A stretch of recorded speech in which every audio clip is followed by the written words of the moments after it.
एक समय की बात है, एक छोटे से गांव में जहां लोग शांति और समृद्धि के साथ रहते थे। परंतु एक दिन कुछ अज्ञात दुखद घटनाएं हुई। गांव के लोग चिंतित थे। उन्हें लगा कि उनका गांव अब असुरक्षित हो गया है। तभी एक दिन गांव में एक बुद्धिमान और तेज दिमाग वाला साधु आया। वह गौतम था। उन्होंने गांव के लोगों को समझाया कि दुख और चिंता से कैसे निपटा जाता है। गांव के लोगों ने उसकी बातों को ध्यान से सुना। उनकी बातों में समझ आई। वे साधु गौतम के साथ मिलकर ध्यान और धारणा की प्रैक्टिस करने लगे। कुछ ही दिनों में उन्होंने अपने आप में एक नई ऊर्जा महसूस की। गांव के लोग भी उनके साथ जुड़े और उनके साथ ध्यान करने लगे। धीरे धीरे गांव में शांति और सुख की वातावरण फिर से बन गई। और इस सब के बीच एक दिन गांव में फिर से सुखी और समृद्ध जीवन की खुशियां लौट आई।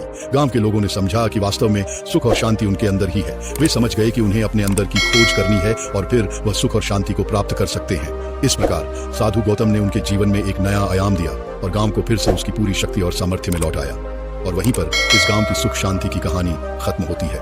लेकिन यह कहानी लोगों के दिलों में एक अटूट और अमर चित्र बन गई।